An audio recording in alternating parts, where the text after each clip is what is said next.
Hey there everybody, Congressman Keith Ellison here.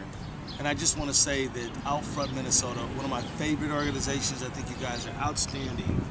And Catalyst for Change can't be a better theme for this year's banquet. You know, when I think of OutFront, I think of people like Monica Meyer and others, and she has a whole cast of characters with her, who are energetic, who are about organizing, who believe in the grassroots, and who mostly believe that if we're going to change this world for the better, make it more equal, more accessible, more tolerant, more open, then the people have to be a part of that. OutFront is known not just to do things for people, not to just bring forth equality, but to engage people in that process of bringing forth equality. And I admire that. You know, my whole life I was raised in a household where civil rights was something that was important. I really found myself as an LGBT activist myself when I got to the state legislature.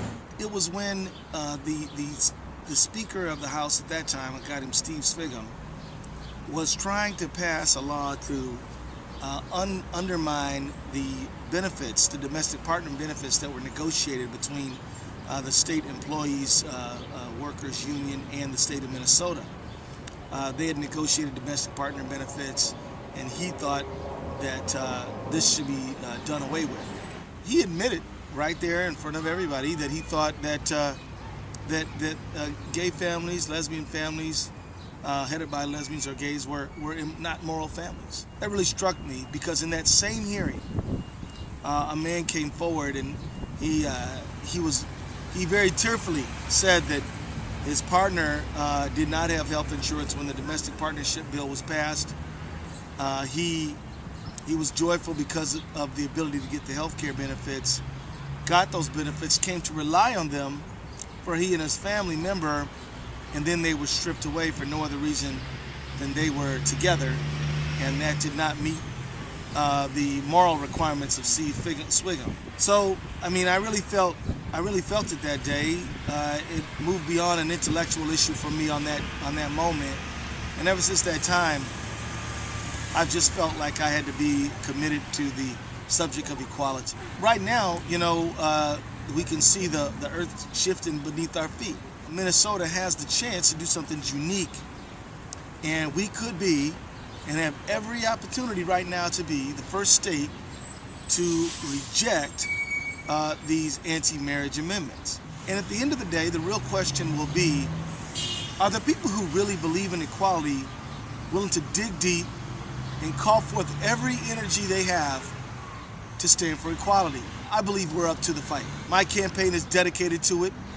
I was so proud last year when we had a community forum on LGBT issues. We talked about bullying, we talked about don't ask, don't tell.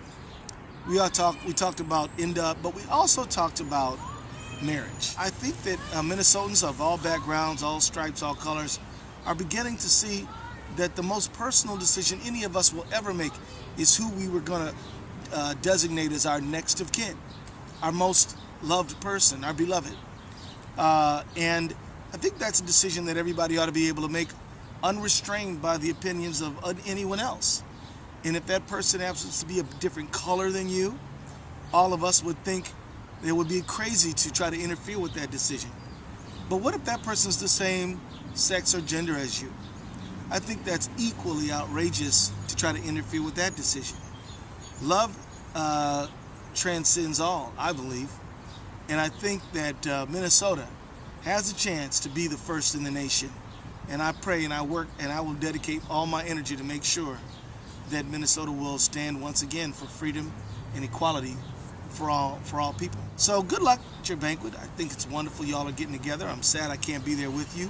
But know that I'm with you in spirit. And know that together we are bringing our nation to higher heights.